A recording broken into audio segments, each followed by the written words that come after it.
Thank you, Maizung. Thank you so much. I want to start by saying that one of the wonderful things about being a Dominican for me has been my friendship with Maizung Win for the last, 15 years or so. We've been through lots together, and she's taught me so much, and I hopefully have taught her a bit too.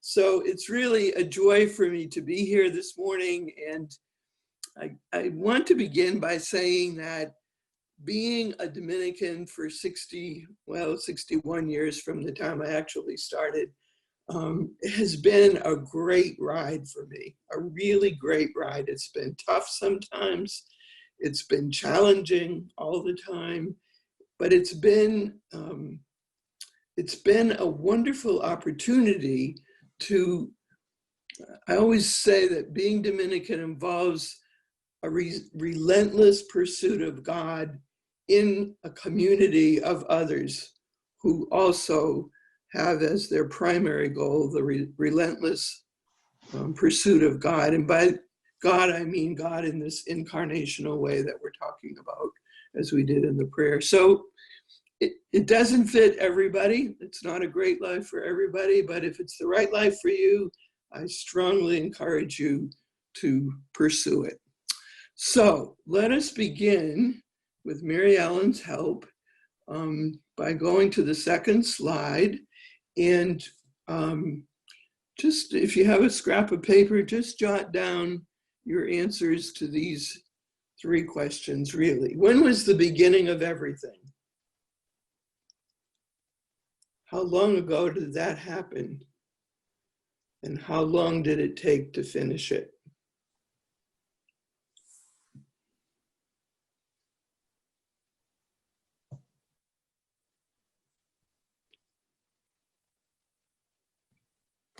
Nobody else is going to read it. It's just for your own benefit. We'll come back to it in a little bit.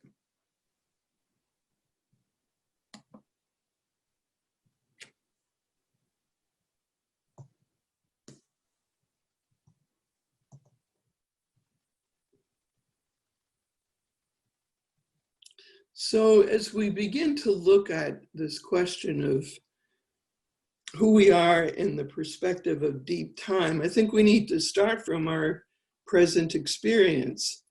And next slide, please, Mary Ellen. These slides needed to be ready through Mary Ellen's expert help a week ago. So even in 1 week's time, I would not do this slide the same way. So our experience of the last 3 months in particular, but the last several years, has brought us to the brink of recognizing that we're living in the midst of three catastrophes at the same time. The catastrophe of climate change was just beginning to get into human consciousness when the pandemic hit.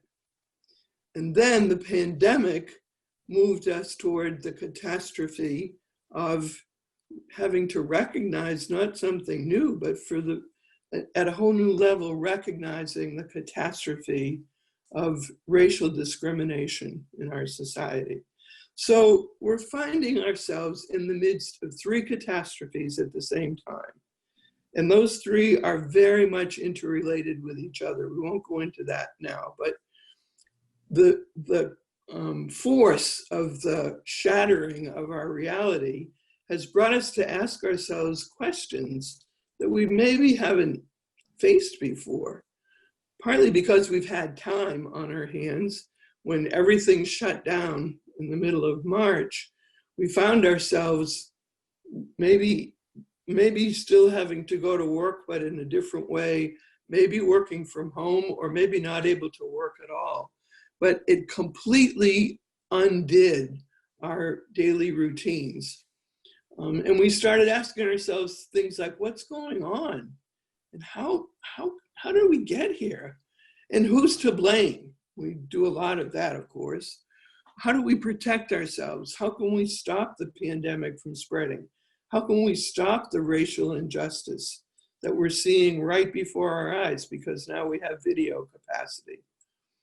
What can we learn about life from these three catastrophes. What does life mean anyway? Who are we? Who are we supposed to be as human beings? Are we basically students? Are we basically consumers? That's the way TV tells us who we are. Are we basically workers? Or basically family members? Or are we more than any of these? Next slide.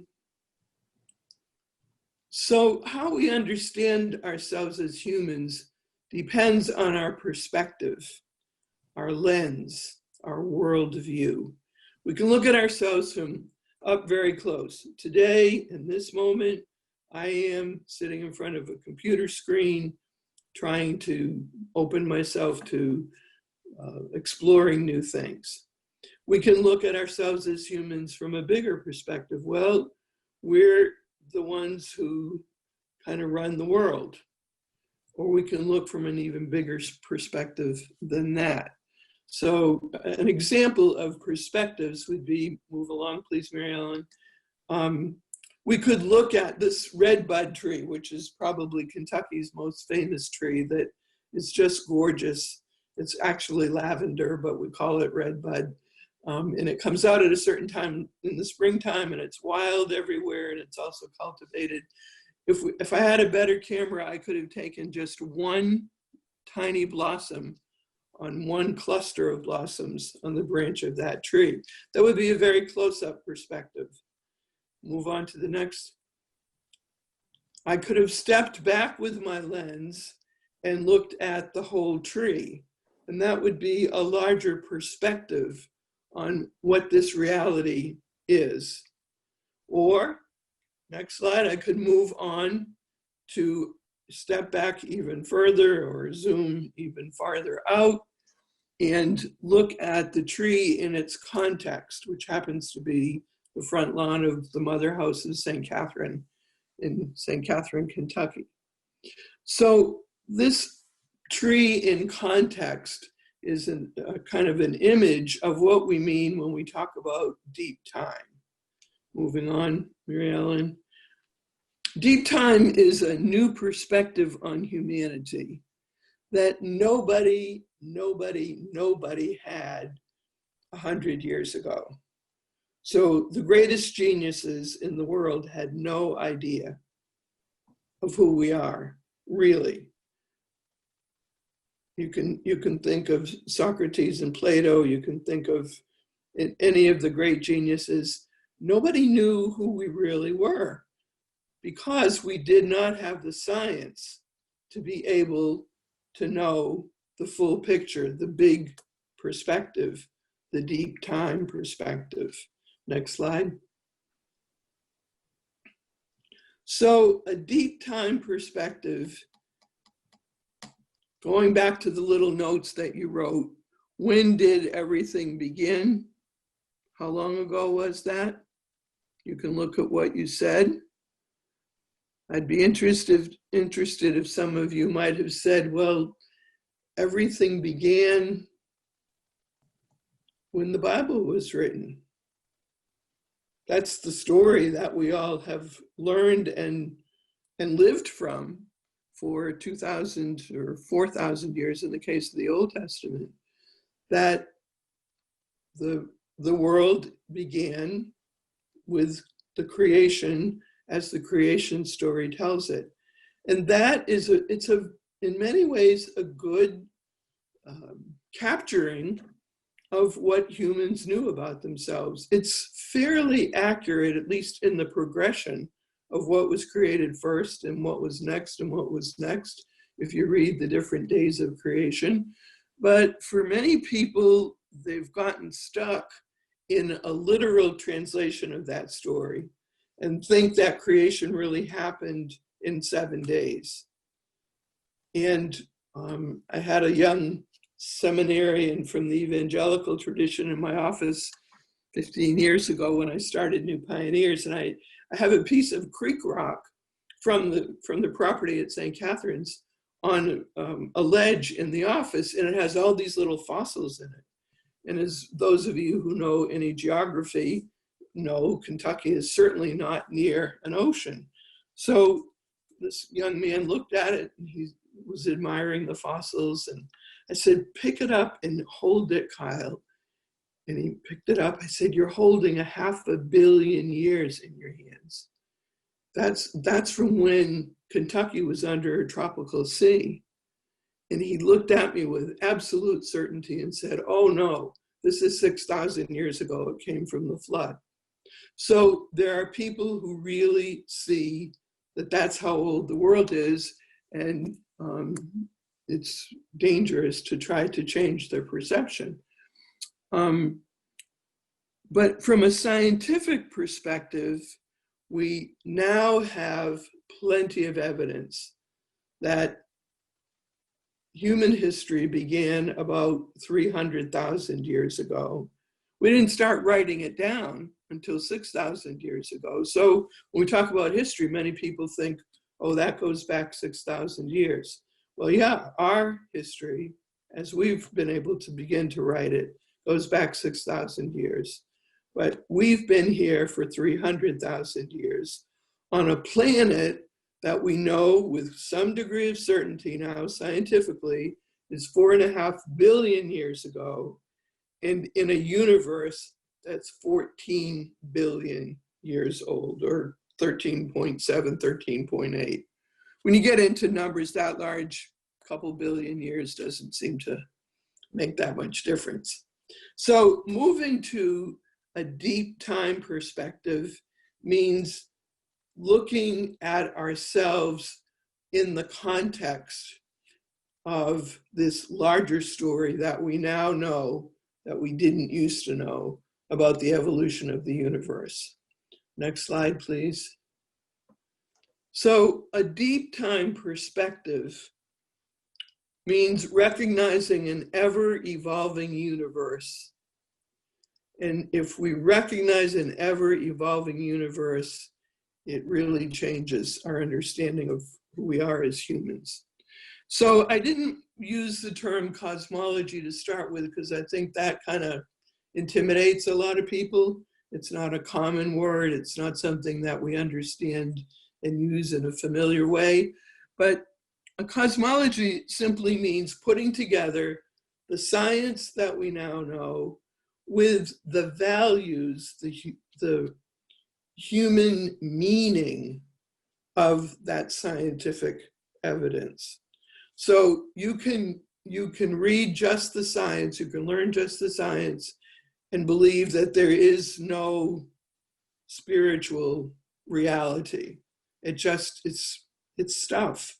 It's chemistry and biology and quantum physics, and it's all just stuff, and it's all accidental and random, and that's all there is. But a cosmology takes those scientific facts and looks at their meaning, their value, their potential from a perspective that only humans can have. As far as we can tell anyway, we as a species are the only species that has the capacity to be self-reflective. So we call it self-reflective consciousness. A deer has feeling, probably intuition, intelligence, but does a deer have the capacity to look at what it means to be deer in the perspective of this present, the past, or the future? Most likely not. Nor does that apply to any of the other species in creation. Next slide, please. So we don't have time this morning at all to go through the whole story of the evolution of the universe, but I love this image because it is in a natural place, and immediately we might think, oh, that's a labyrinth, but there are no paths in and out of the labyrinth. This is an image of the spiral unfolding from the beginning to the present. And it starts with a tiny seed. How that seed got there, we don't know. but that seed exploded forth. A lot of people call it the Big Bang. I like to call it the Great Flaring Forth, which suggests that it was this moment of incredible creativity. And over the course of millions and even billions of years, things started to happen with that creativity that we don't know how to explain. We don't know how to make sense of how it knew to do that. But we moved from gases in space, but the space itself kept expanding. Space is not like a contained thing. It keeps growing outward. Everything's in motion, and particles begin to bump into each other and cluster. And eventually we had stars, clusters of fire with planets around them. And then we had galaxies forming. And then we had hundreds of billions of galaxies, each of them made up of hundreds of billions of stars. The universe is way beyond anything that a human mind can comprehend. Way beyond. And in that entire huge, massive, incomprehensible reality developed a planet that had an amazing capacity to bring about life. Are there other planets in other parts of the universe that have the capacity to bring out life? Certainly possible, but we don't know about them yet. We only know, the human species on Earth only knows of one planet out of all of this amazing reality. One planet has the capacity to create life. And as that first cell developed, again, was it by accident and random? Hard to imagine. Something happened, that one cell developed, and that cell figured out how to multiply, and those cells together over millions of years were able to figure out how to overcome the problems that were created by their development, and on until it got to the point way late in the process, I'll say, that a type of life, after having gone through the forms of single cell and then multi-cell and then plants and then animals, amphibians and insects and reptiles and dinosaurs and birds and mammals, over the course of millions and millions of years, came about one particular kind of mammal that had the capacity, slowly evolving, of self-reflective consciousness. Next slide. So that's what we mean when we talk about a deep time perspective, that we humans are latecomers to this incredibly, amazingly dynamic and alive creation, reality, universe, whatever word you want to use for it. When we look at ourselves from the perspective of that great flaring forth, it changes everything about our understanding of who we are. And that's what we call a deep time perspective. It's looking at not just the blossom on the tree, not just a branch, not just one tree, but the tree in the context of its largest reality. So we're oriented by the deep time perspective to our largest context, our matrix, our mother, the earth. We are transformed into a much larger identity. That perspective guides our actions for creating the future, and it serves as a learning continuum throughout life. Next slide. So the context is a vast and ever-evolving universe. That's where we are. We're in motion. We're moving at 250,000 miles an hour, I think. The Earth is spinning, and that is in motion over the course of a year all the way around the sun. We're in constant motion. We're in constant change, but we don't even realize it most of the time. So our identity emerges inside of and is dependent upon. That's the key message.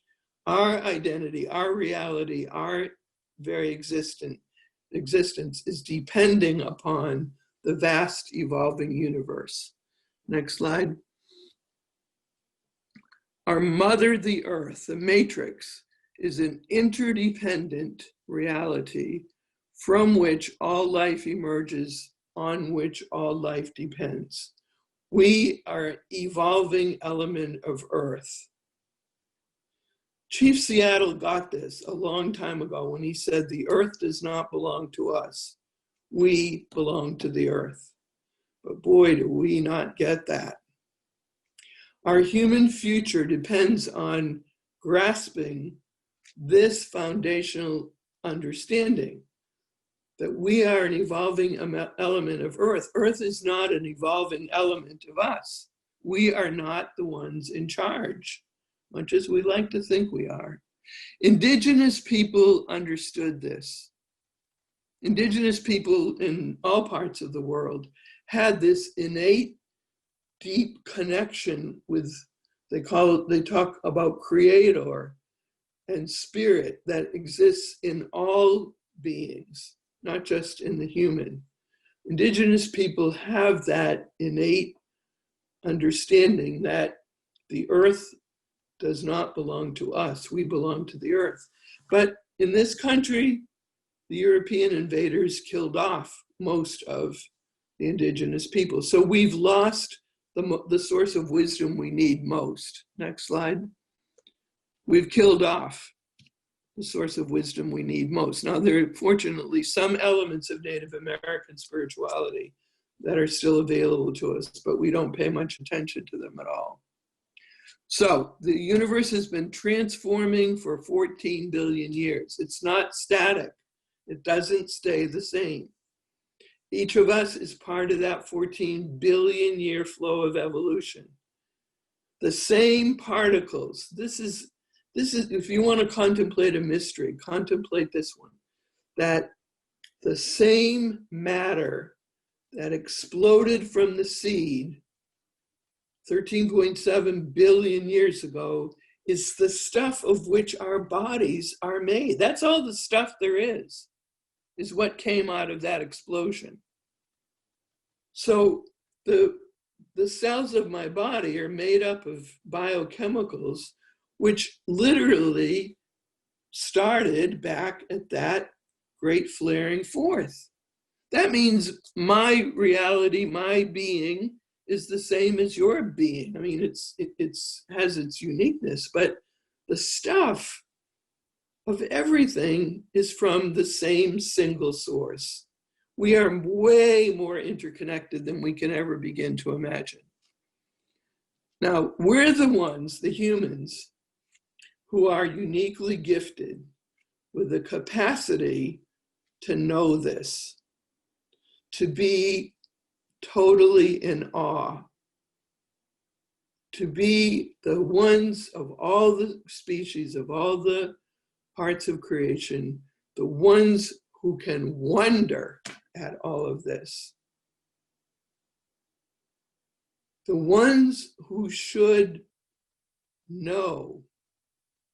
Our nature is made up so that we are the ones who can know that this life that we're living is incredibly, incredibly awesome. But if you're like me, you plod along day to day and you crab about the fact that it's raining and you wish you could have gotten something else at the grocery, and You wonder if your friends are mad at you. And that's the level of consciousness that we humans tend to live at most of the time. But we don't need to stay there. We also, our consciousness is evolving. And the fact that we now have this scientific information about who we are, and we've only had it for the last 50 or so years, then potentially we're on the brink of breaking through to a new amazing sense of awe and wonder. And that's part of what I think these last 3 months have helped us to move toward. Not necessarily by choice. We're getting scared about what climate change is doing. We're sure scared about what the pandemic is doing. And now with fires and violence in our streets all over the country, we're scared about what our racism is doing to our species. So there is such a thing as healthy fear. And the fact that we're scared is going to very likely help us move forward into transformation. Next slide, please.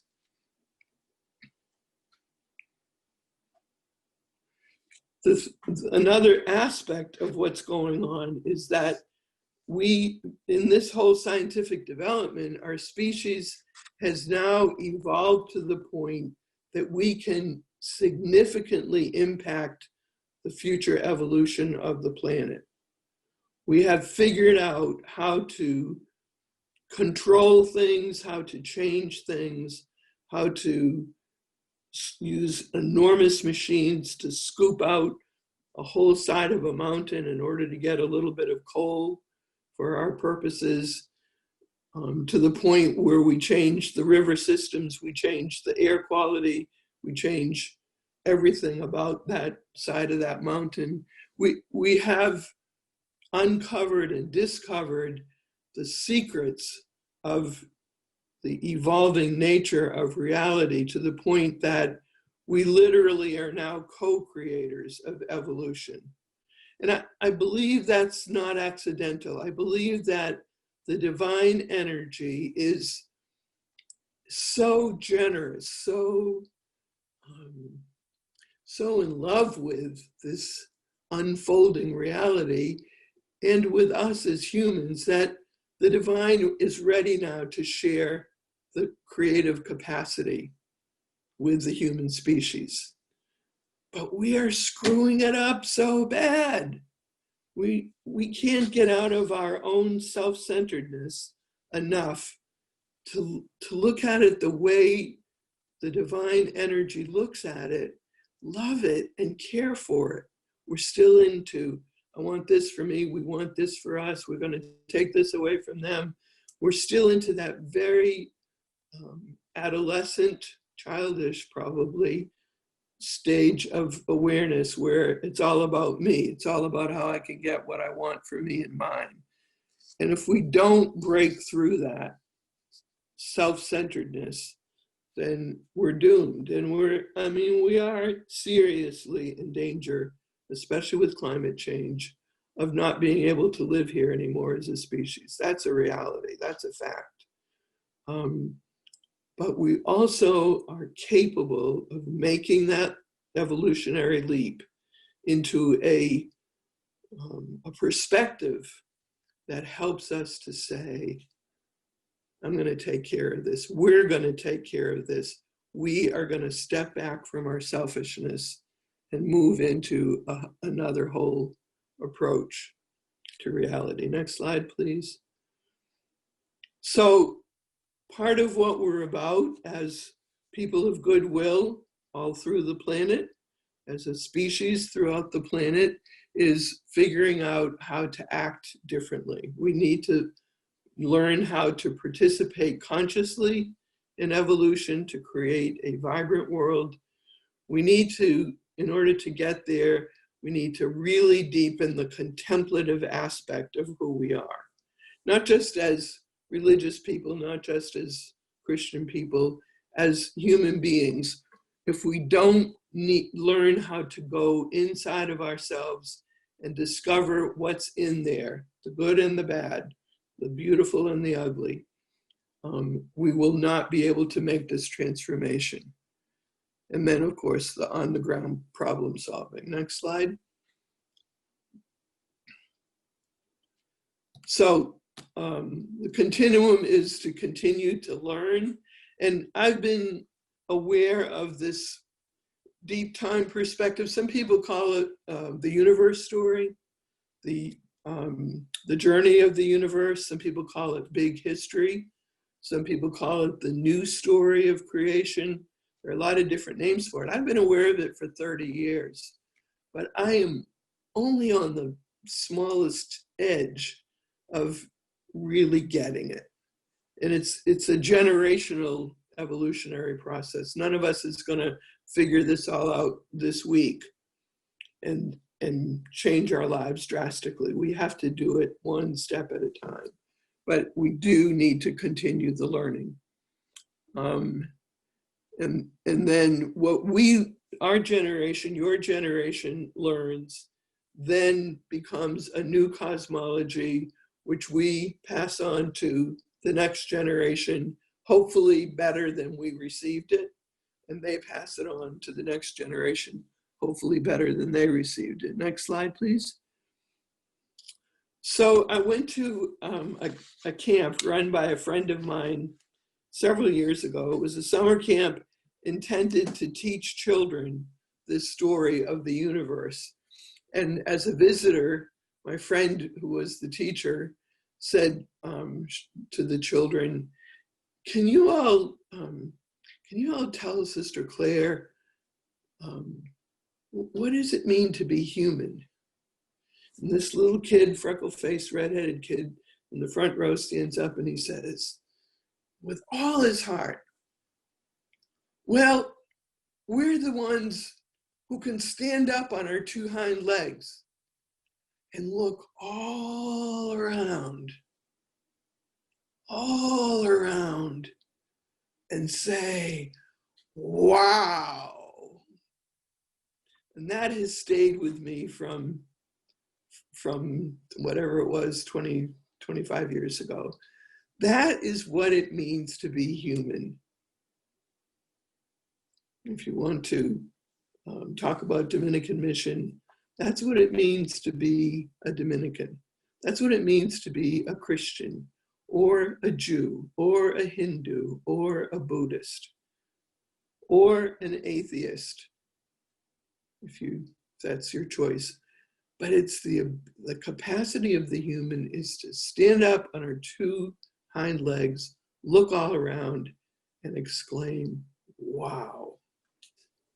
So my son asked me to put together some things that you might do over these next 3 hours that might help to integrate, concretize, help you grapple more with the kinds of things that we've been talking about. So these are my suggestions. You don't have to do any of them. You might have a much better idea yourself, but my suggestions are go out and take a walk for about a half an hour. Now, if it's pouring rain, you might have to walk inside your house, but see if you can move around. We've been sitting still for too long.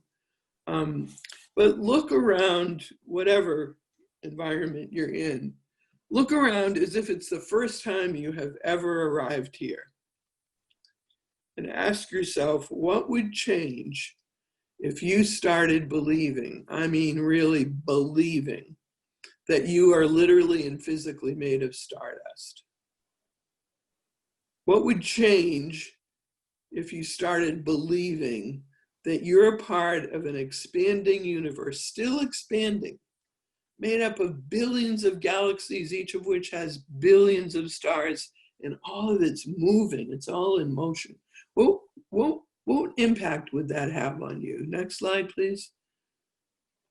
What would change if you started believing that your planet, your mother Earth, is a living ecosystem, one living ecosystem, composed of trillions of beings, all of whose lives and health depend upon each other, as well as we all depend on the quality of the air, the water, the land, the mountains, the trees, the entire natural world.